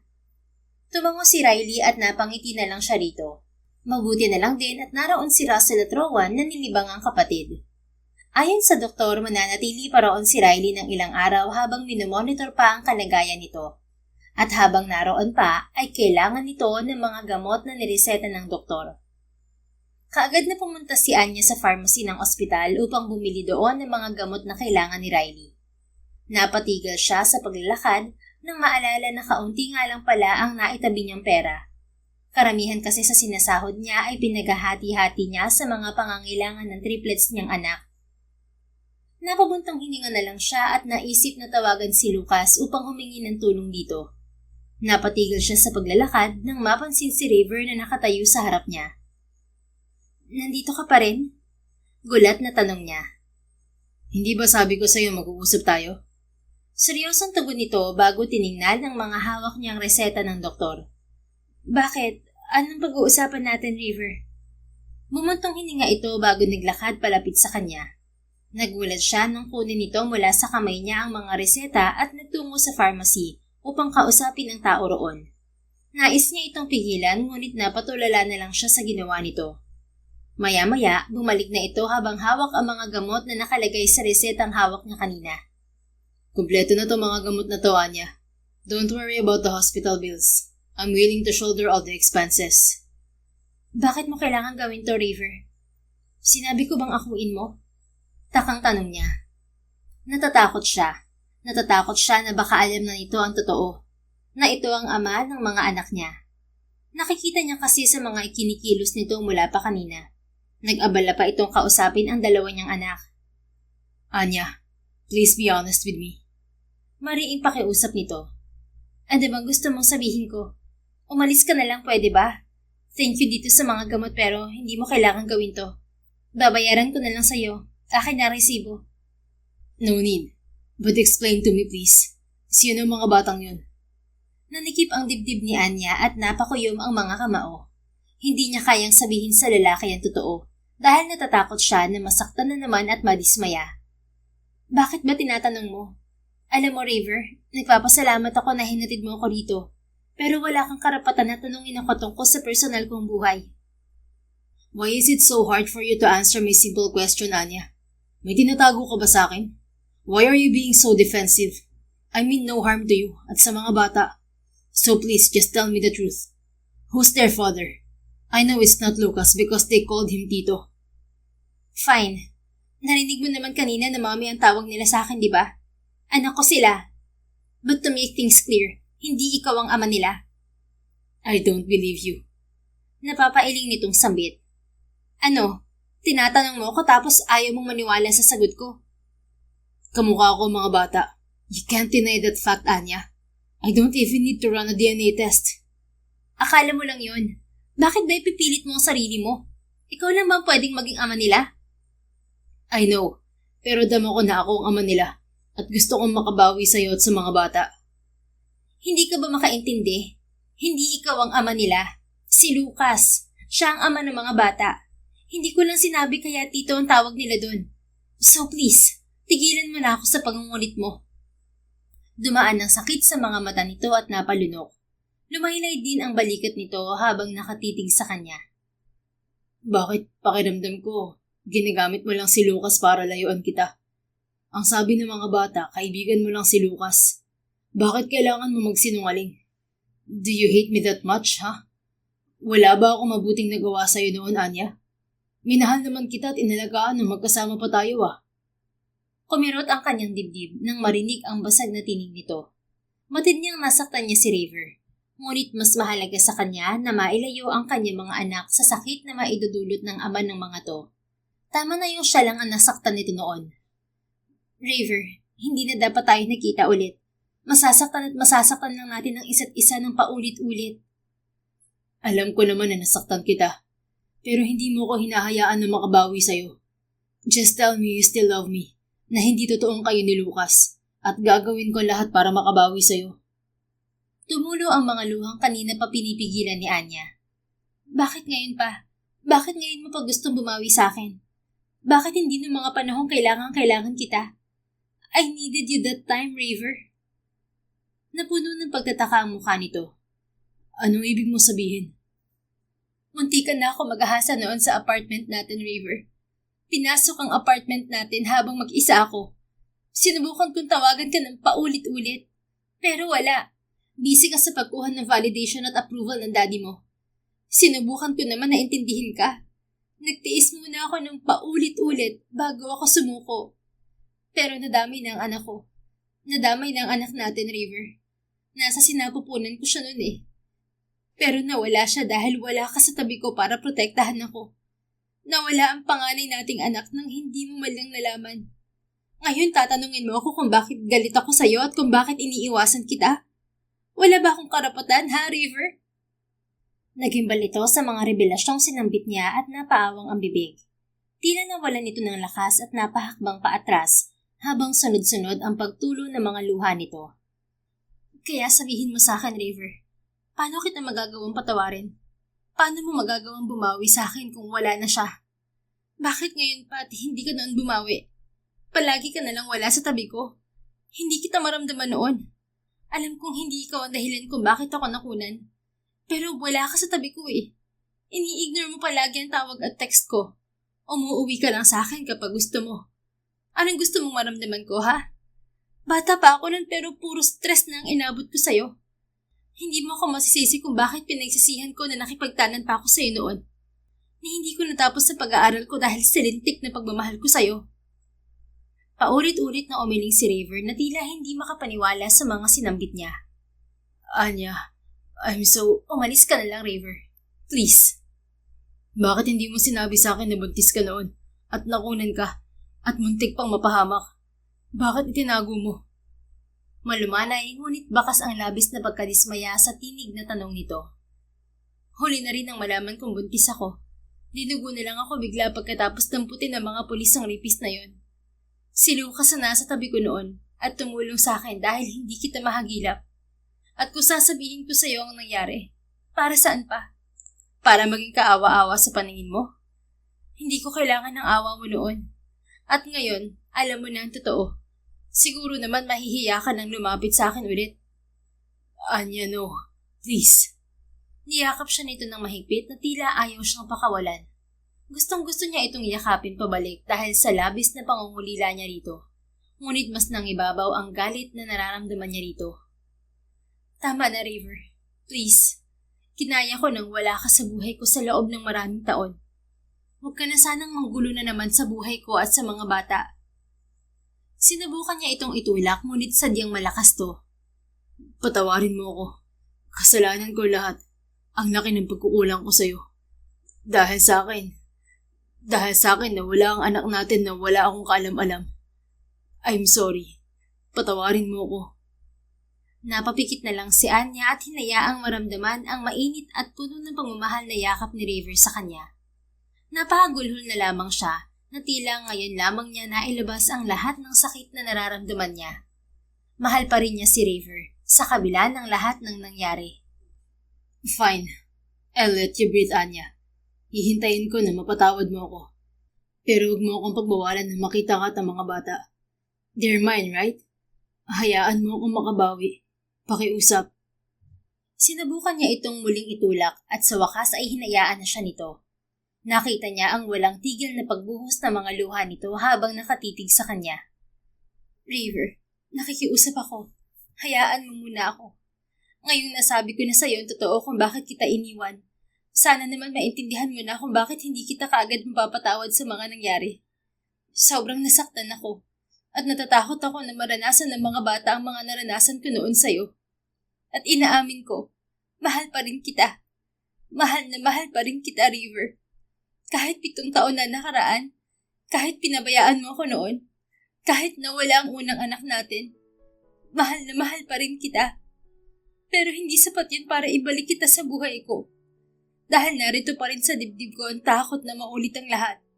Hindi ko na kaya na may masaktan pa ulit sa mga anak ko. Hindi ko na kaya. Sa kabila ng pagtangis ng lalaki, nagawa nitong masuyo na hawakan ang magkabila niyang kamay. Tila nagpapahiwatig na handa na siya nitong protektahan mula sa lahat. Hindi kita pipigilan na magalit at matakot, Anya. At handa akong hintayin yung araw na mawala lahat ng galit at takot na nararamdaman mo. Bigyan mo lang ako ng isa pang pagkakataon at itatama ko ang lahat. Hindi na siya nakasagot. Nalulunod na siya sa bawat titig na pinupukol sa kanya ni River, maging ng mga salita nito na tumatago sa kanyang puso. Ngayon, sabihin mo sa akin, Anya. Gusto ko marinig mula sa iyo kahit alam ko naman ang totoo. Anak ko ba ang mga batang yun?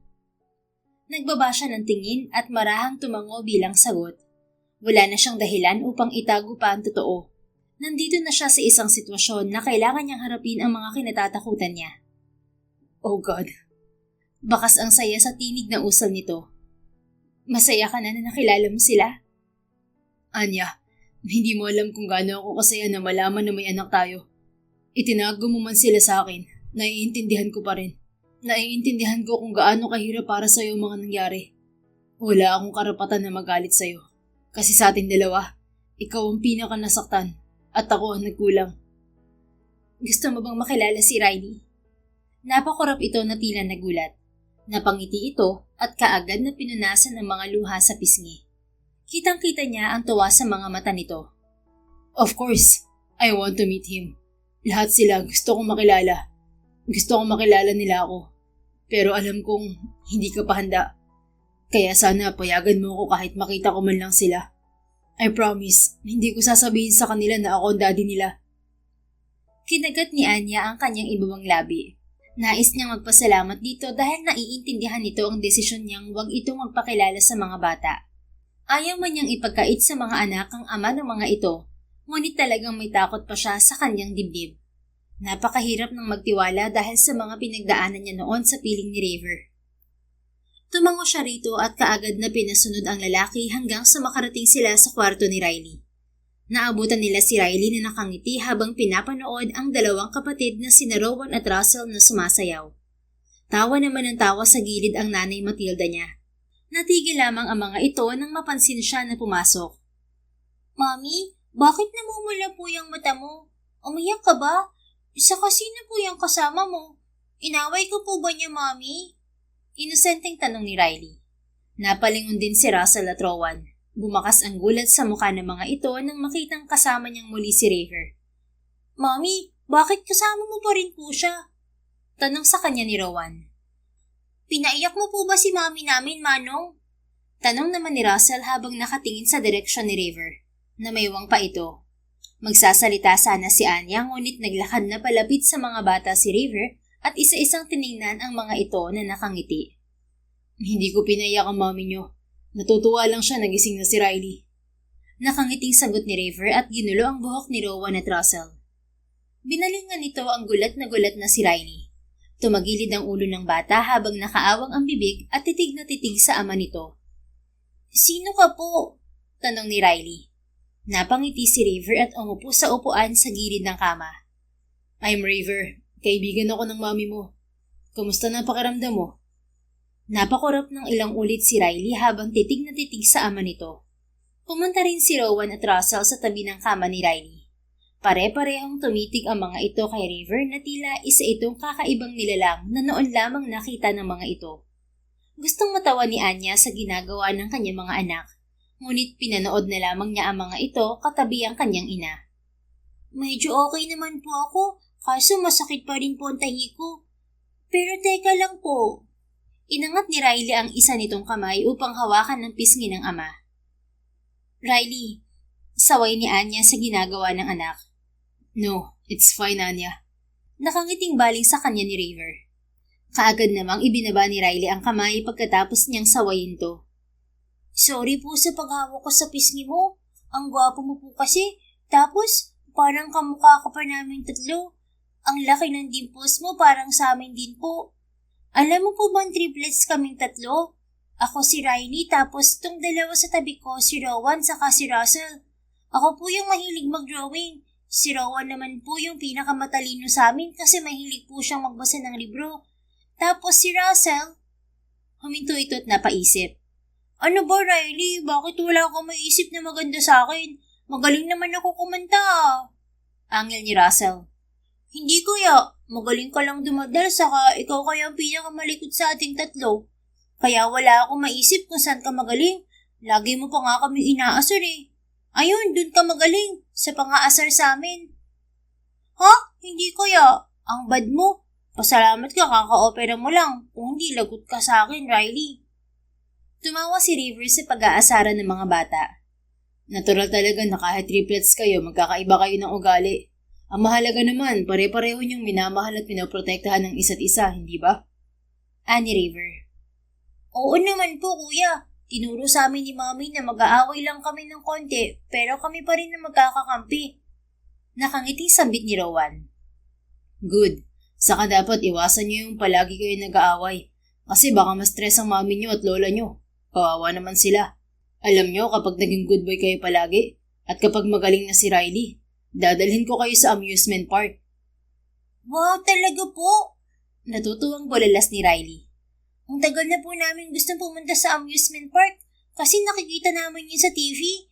Kaso alam namin na walang maraming pera si Mami kaya hindi po kami nag-aaya. Nag-aaral pa po kami kaya mas maraming gasto si Mami. Sambit naman ni Rowan. Hayaan niyo, mula ngayon, tutulungan ko ng mami niyo. Sisiguraduhin ko na mapupuntahan niyo na lahat ng magagandang lugar na gusto niyong puntahan. Natunaw ang puso ni Anya sa sinambit ni River, lalo na nang lumingon ito sa kanyang direksyon habang nakangiti. Hindi ko na kayo pababayaan. Pangako yan. Puno ng emosyong sambit nito na tila sa kanya ipinaparating ang mga salitang yon. Ilang minuto ang lumipas bago nagdesisyong magpaalam si River sa mga bata at sa nanay niya. Pero bago ito umalis, humingi rin muna ito ng tawad kay Aling Matilda. Ilang minuto pa lamang ang tumatagal ngunit napalapit na kaagad ang loob ng mga bata kay River kahit hindi pa alam ng mga ito ang totoo. Sinamahan ni Anya sa paglabas ng ospital si River. Hindi maalis-alis ang ngiti sa mga labi nito. As much as I wanted to be with you and the kids, ayaw ko namang abusuhin ng pabor na ibinigay mo sa akin, Anya. Thank you dahil pinayagan mo ako makilala ang mga bata. Napakaganda ng pagpapalaki mo sa kanila. Marunong silang rumispeto. Huminga ng malalim si Anya habang naglalakad sila ng mabagal sa hallway ng ospital. Natamaan lang ako sa sinabi mo sa akin kanina, River. Alin naman dun? Tinanong mo ako kung wala ka bang nagawang mabuti sa akin noon para kamuhian kita ng todo. Siyempre marami kang nagawang maganda noon. Nang ibabaw nga lang yung mga pagkakamali mo. Tumigil sa paglalakad si River kaya napatigil din siya. Anya, katulad ng sinabi ko kanina, babawi ako sa inyo. Ako nang bahala sa mga gastusin dito sa ospital. Kahit yun lang, ibigay mo na sa akin. Pero I don't take no for an answer. Please, Anya, hayaan mo ako magpakaama sa mga bata. Bumuntong hininga siya. Tila wala naman na siyang magagawa pa dahil magpupumilit lamang to. Isa pa, kailangan rin niya talaga ang tulong nito. Wala talaga siyang ipon. By the way, I have to go back to the US. May kailangan akong ayusin at kailangan ako ron. Babalik ulit ako. Naroon ang kumpanya niyo, River. Magagalit ang ama mo kapag nawala ka sa focus. I've already gained his trust. Matagal na niya akong pinalaya sa mga pressure na inatang niya sa balikat ko noon. Napatunayan ko ng sarili ko sa kanya. Pero kung kailang pinalaya niya ako, huli na, dahil iniwan mo na ako. Dad apologized to me for being the reason why I was left alone. Kaya sumama na lang ako sa kanya sa US noon at mas nag-focus sa Grande Telecom. It's a telecommunication company na nakabase sa US. Kumpanya yun na pinamana sa akin ng parents ni Dad. They're both Americans. Patay na sila. Pinaubaya na rin kasi ni Dad yung real estate company niya rito sa Pilipinas sa kapatid niya. Hindi niya ako inutusan sa kahit ano.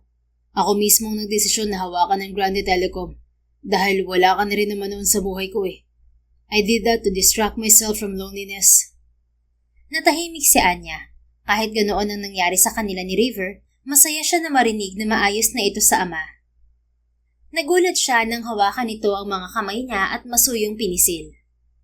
So please, Anya, let me take care of everything. Babalik ako. Babalikan kita at ang mga bata. And this time, hindi na kita bibiguin. Nagkulang ako sa'yo noon at hindi ko na uulitin yun. Hindi ako hihingi sa'yo ng second chance para sa ating dalawa.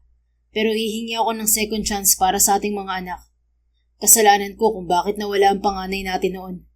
And this time, ayoko nang pati triplets ay mawala rin sa akin. Wala sa sariling napangiti si Anya. Hindi siya nakahuman nang masuyo siya nitong hinalikan sa noo.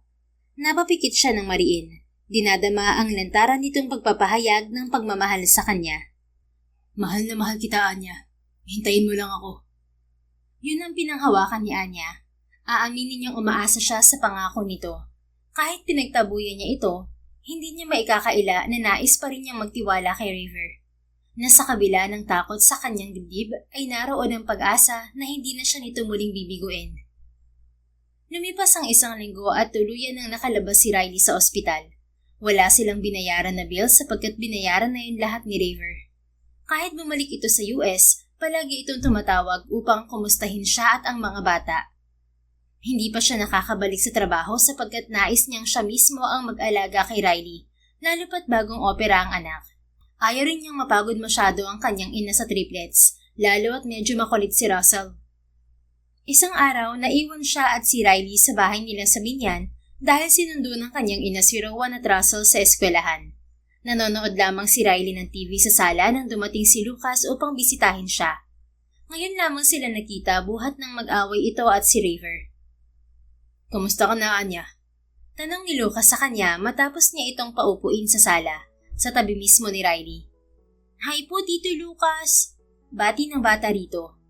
Ngumiti si Lucas at ginulo ang buhok ng bata bago siya binalingan. Ang tagal mo kung hindi kinausap, Anya. Galit ka pa rin ba sa akin? Umupo siya sa tabi nito at bumuntong hininga. Hindi naman, ayoko lang ng gulo. Saka naging busy ako dito kay Riley. Alam mo naman na na-ospital siya. Bakit?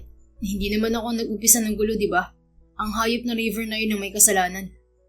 Pinanlakihan niya ito ng mga mata. Lucas, ano ba? Naririnig ka ni Riley. Wala akong pakialaman niya. Ang init ng ulo mo. Teka nga, ikukuha kita ng juice sa kusina. Diyan ka muna. Tumayo siya upang ipagtimpla ito ng juice. Pagbalik niya, narinig niya ang pag-uusap ni Lucas at ng anak niyang si Riley sa sala. Anong sinabi mo, Riley? Nakilala niyo na si River? Bakas ang galit sa tingin ni Lucas habang kausap ang kanyang anak. Opo, ang bait-bait nga po niya sa amin eh. Ang sabi niya, tutulungan niya na lagi si Mommy. Saka sabi niya, dadalhin niya po kami sa amusement park pagbalik niya. Natigil sa pagsasalita si Riley nang biglang sinipa ng malakas ni Lucas ang kaharap ng coffee table. Hindi pwede. Mga hayop. Mga manluloko. Kailan pa sila nagkikita ng mami mo, ha? Hinawakan nito sa magkabilang balikat ang naiiyak sa takot na si Riley. Lucas! Galit na tawag niya rito. Napalingon ito sa kanya at kitang-kita niya ang matinding galit sa mga mata nito. Umiyak ng malakas si Riley kaya nilapitan niya kaagad ng anak upang ilayo mula kay Lucas. Itinago niya ito sa kanyang likod at binigyan ng nagbabantang tingin ng lalaki. Anong ginagawa mo? Bakit mo sinisigawan at sinasaktan ng anak ko, ha? Wala kang karapatan. Singhal niya rito sa sobrang panggigigil. Walang kahit sino man ang pwedeng manakit sa isa man sa mga anak niya. Makakapatay siya kapag nagkataon. Malakas na napamura si Lucas. Sabihin mo nga sa akin, Anya. Kailan mo pa dinala rito si River? Ang akala ko si Riley lang ay pinunta mo rito sa Laguna. Yun pala, magkasama kayo ni River. At talagang ipinakilala mo pa siya sa mga anak mo. Anong tumatakbo sa utak mo? Nag-iisip ka ba? Siya ang ama ng mga anak mo. Akala ko ba ayaw mo ipaalam sa kanya ang totoo? Pabagsak na ibinaba ni Anya ang hawak na isang baso ng juice sa gilid at gigil na dinuro ang mukha ni Lucas. Lucas, binabalaan kita. Huwag kang umasta na para bang boyfriend kita. Huwag mo rin ako sigawan lalong-lalong huwag mong sasaktan ng anak ko. Kasalanan mo naman kung bakit ako nagkakaganito eh. Ginamit mo ko, Anya.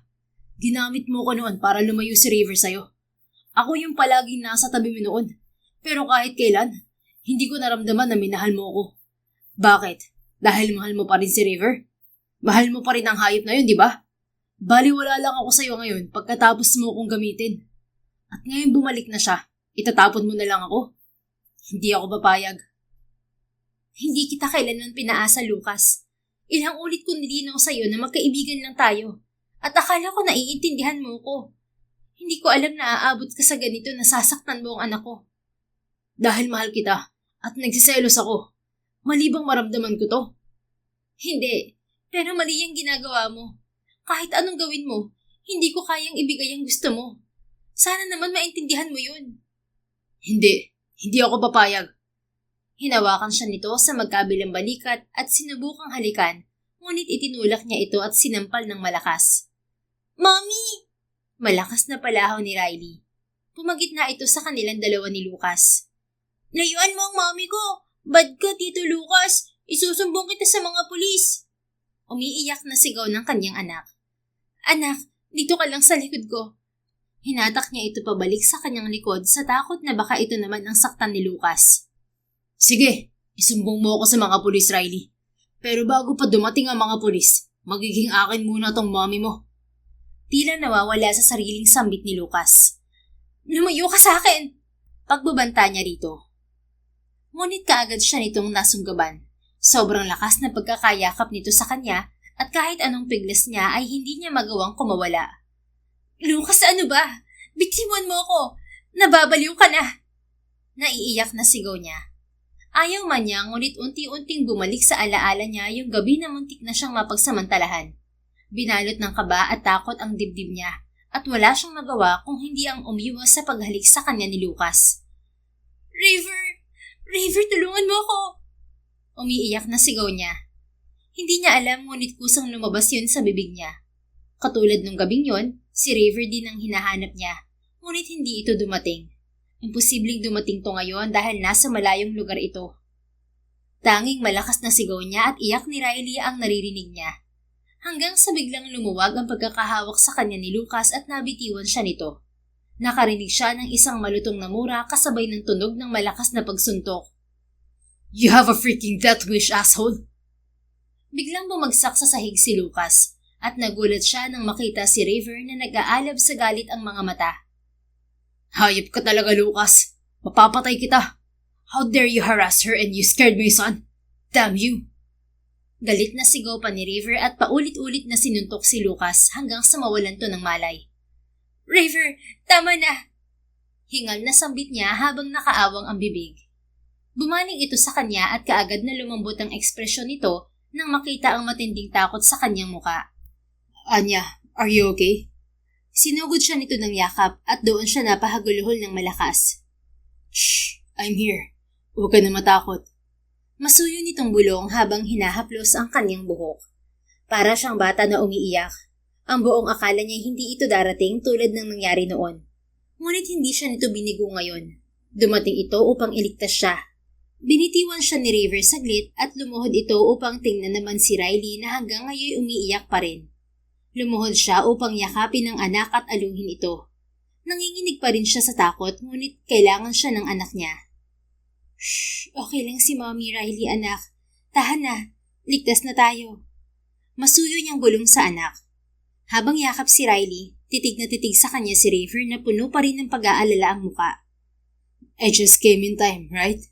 I was planning to surprise you na nakauwi na ako. Kung nalate ako ng kaunti, baka kung ano nang nagawa sa'yo ni Lucas. Hindi ko na mapapatawad ng sarili ko kung may nangyari na namang masama sa inyo. Napahagulgol siyang muli dahil sa wakas, narito na si River upang protektahan siya. Kay tagal niya itong inasam-asam noon. Niyakap siya ni River habang yakap pa rin niya si Riley. I won't ever leave your side anymore, Anya. I promise you that. Hindi na to mangyayari ulit. Salamat, River. Salamat at dumating ka. Nang kumalma na siya, tumawag na si River ng mga pulis upang ipadampot na si Lucas. Humingi ng tawad si Lucas kay Anya na tila nahimasmasan na. Ngunit hindi niya ito kayang tingnan sa mga mata dahil sa sobrang takot dito. Hindi niya akalain na gagawin yun sa kanya ng kaibigan dahil sa sobrang selos. Magsasampa tayo ng kaso laban kay Lucas. I'll make sure na hindi ka na niya malalapitan, Anya. I'll take care of everything. Paniniguro sa kanya ni River matapos damputin si Lucas ng mga pulis. Tito River, totoo po ba yung sinabi ni Tito Lucas kanina na anak mo po kaming 3? Gulat na napatingin si Anya kay Riley na ngayon nakaupo sa sofa at nakatitig sa ama. Nagkatinginan sila ni River. Tila hinihingi nito ang permiso niya. Nginitian niya ito at tinanguan bilang sagot. Naglaho na kasi lahat ng takot at pag-aalinlangan niya kay River dahil napatunayan na nito ang sarili sa maikling panahon. Para sa mga anak niya, handa siyang kalimutan ang nakaraan. Naglakad si River patungo kay Riley at lumuhod upang pumantay sa bata. Riley, totoo yung narinig mo. Anak ko kayong 3. Kaagad na mula ang ilong ni Riley dahil sa nagbabadyang pag-iyak. Pero bakit hindi mo po kaagad sinabi? Ang tagal na namin gustong makita at makasama ka eh. Sabi po ni Mami, patay ka na. Napamaang ito at napatingin kay Anya. You said that to our son? Alam mo naman kung bakit, di ba? Kaysa mangulit sila ng puntahan ka, sinabi ko na lang na patay ka na. Grabe ka sa akin ha. Pero okay lang, naiintindihan ko naman. Bumaling si Anya sa bata. Riley anak, ako ang may gusto nun. Walang kasalanan ng daddy mo. Paliwanag niya bago siya umupo sa tabi nito at hinaplos ang buhok nito. Bakit mo po hindi sinabi sa amin, Mami? Kasi natatakot ako na masaktan kayo. May nagawa kasing kasalanan noon si daddy nyo, kaya inilayo ko kayo sa kanya. Pero ngayon, handa na siyang bumawi sa akin, lalo na sa inyo. Tumulo ang mga luha ni Riley habang nakatitig kay River. Kaagad namang pinunasan ng lalaki ang mga luha niya. Ikaw po ba talaga ang daddy namin? Sabi ng dalawang boses na nagpalingon kay River sa pintuan. Naroon si Rowan at Russell. Nakasuot ang mga ito ng school uniform at may nakasukbit na bag sa likod. Nasa likod ng mga ito si Aling Matilda na gulat din. Namumula na rin ang ilong ng dalawang bata dahil sa nagbabadyang pag-iyak. Ikaw nga po ang daddy namin kahit hindi mo ako sagutin. Naiiyak na sambit ni Rowan. Hindi naman nagsalita si Russell at tahimik lamang na umiyak habang nakatitig kay River. Maya-maya, tumakbo ito upang yakapin sa leeg si River. Doon ito humagulhol ng iyak. Daddy! Malakas na iyak ni Russell. Natutup ni Anya ang kanyang bibig nang tumakbo din si Rowan upang yakapin si River. Hindi nagtagal, nakiyakap na rin si Riley. Nang ibabaw ang iyakan ng mag-aama at tahimik lamang siyang umiyak. Napatingin siya sa kanyang ina na nakangiting pinapanood ang sandaling yon. Patawarin niyo ako mga anak kung ngayon lang ako dumating. Pero pangako ko sa inyo, hindi na tayo magkakalayo ulit. Hindi ko nasasaktan ng mami niyo. Hayaan niyong bumawi si daddy. Wika ni River sa triplets. Opo daddy, pinapatawad ka na po namin. Basta hindi ka na po aalis ha. Umiiyak ngunit sabay-sabay na sagot ng tatlo. Tila may init na humahaplos sa puso ni Anya habang nakikita niya ang moment ng mag-aama niya. Napakasaya ng puso niya ngayon dahil napagtanto niyang wala na dapat siyang ikatakot sa pagbabalik ni River sa kanilang buhay, sapagkat handa na itong bumawi sa kanila. Nang kumalma ang mga bata sa pag-iyak, sa kanya naman bumaling ang mga to. Oh, bakit ganyan kayo makatingin sa akin? Galit ba kayo kay mami kasi naglihim ako at sinabi kong patay na siya? Tanong niya sa triplets. Sabay-sabay na suminghot ang tatlo niyang anak at sabay din na umiling. Mas masaya po kami ngayon kasi nakilala na namin si Daddy. Kahit naglihim ka po sa amin, alam namin na mahal mo lang po kami kaya mo yun nagawa, Mami. Kasi nga rin po, nag-away kayo noon. Pero ngayon, bati na po kayo. Kaya happy family na po tayo. Sambit ni Rowan. Oo nga po, Mami. Huwag kayo na pong magalit kay Daddy at magbati na po kayo lagi para one big happy family na tayo araw-araw. Sambit naman ni Riley. Mami, huwag ka na pong umiyak dyan. Hindi naman kami galit sa'yo eh. Love ka po kaya namin. Ani Russell habang paulit-ulit na sumisinghon. Anya, narinig mo naman ng mga anak natin. Halika rito. Nakangiting sambit ni River. Hindi na nag-alangan pa si Anya at niyakap na si River. Nakiyakap na rin ang tatlo niyang anak. Maya-maya, tinawag ni River ang nanay niya upang makiyakap din sa kanila. Tita Matilda, gusto kong magpasalamat sa iyo kasi naging katuwang ka ni Anya sa pagpapalaki sa mga anak namin. Nakangiti sambit ni River sa kanyang ina. Walang anuman, River. Apo ko sila at mahal na mahal ko sila. Nagpapasalamat din ako na bumalik ka para ibalik ang sayang nawala sa mga mata ng anak ko na maghiwalay kayo. Basta ipangako mo lang na hinding-hindi mo sila pababayaan. Mawala man ako sa mundo, magiging panatag na ako dahil may mag-aalaga na sa anak at mga apo ko. Pangako po yan, tita. Pati po ikaw, alagaan ko rin. Yay! Happy family na kami! Masayang hiyaw ng triplets. Napangiti si River. Wala nang mapagsidlan ng saya si Anya habang nakikita ang pagkabuo ng kanyang pamilya. Sa pagkakataon na yon, batid niyang anuman ang unos na dumating, makakaya nila sapagkat isa na silang buo at masayang pamilya. Hindi pa man napapag-usapan ang tungkol sa relasyon nila ni River. Ayos lang. Ang mahalaga ay may maibibigay na silang buong pamilya sa mga bata. Ngunit pagkatapos ng pangyayaring yon, muli silang nagkabalikan ni River dahil mahal pa rin naman nila ang isa't isa. Hindi madali ang mga pinagdaanan niya noon, ngunit kailangan niya ulit sumugal at magpatawad para sa mga anak nila. Nakahanda rin siya sa anumang kahihinatnan ng second chance nila. Handa siya maging tagumpay man ito o muling pagkabigo. Hindi rin nagtagal nang pakasalan siya ni River. Intimate wedding lamang yon dahil balak na nilang magsimula ng panibagong buhay sa US. Matapos ang kanilang simpleng kasal, inasikaso ni River ang lahat ng kinakailangang papeles para sa paglipat ng kanilang pamilya. Inuna nitong ayusin ang mga dokumento at US citizenship ng triplets, habang isinasagawa rin ang proseso ng visa ni Anya. Makalipas ang mahabang proseso at matapos maaprubahan ang lahat ng kinakailangang dokumento, sabay-sabay silang lumipad patungong US. Nagpaiwan sa Pilipinas si Aling Matilda. Hindi raw kasi nito kayang iwan ang kanyang ama kahit patay na ito at maging ang kanilang bahay sa Laguna. Nangako naman itong dadalaw sa kanila at sagot yon ng asawang si River. Samantala, nakita muli ni Anya ang ama ni River na si Harold Grande at masaya siya nitong tinanggap muli at humingi ng tawad sa kanya. Labis ang saya nito nang makita ang tatlong makukulit at gwapo nitong mga apo. Kagaya ng pangako ni River sa mga anak nila, dinala nito ang mga bata sa amusement park. Sumakay sa rides ang mga bata. Nang mabusog ang mga to, hinayaan muna nila ang mga ito na mag-ikot sa playground at makipaglaro sa iba pang mga bata na naroroon. Nakaupo si Anya at River sa isang mahabang upuan habang nakangiting pinagmamasdan ang mga bata. Ang saya-saya ng mga bata, no? Nakangiting sambit niya. Ako rin masaya ako, lalo na kapag isinuot mo to. Sambit ni River. Nang tingnan niya ito ay nakaluhod na pala ito sa harap niya habang hawak ang isang itim na box na naglalaman ng isang mamahaling singsing. Nanlaki ang kanyang mga mata at natutup ang sariling bibig. Nag-umpisang mag-init ang kanyang mga mata. River, ano ka ba? Singsing ulit? Huwag mo akong paiyakin dito. Nakakahiya.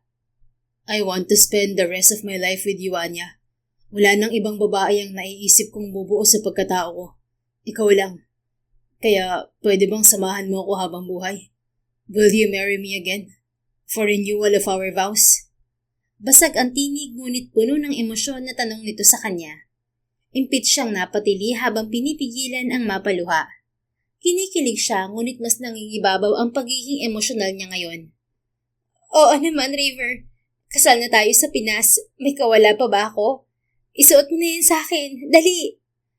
You mean yes again? Puno ng pag-asang tanong nito. Nakangiti siyang tumango at inilahad ang kanyang kabilang kamay upang ipasuot sa kanyang daliri ang isa na namang mamahaling singsing.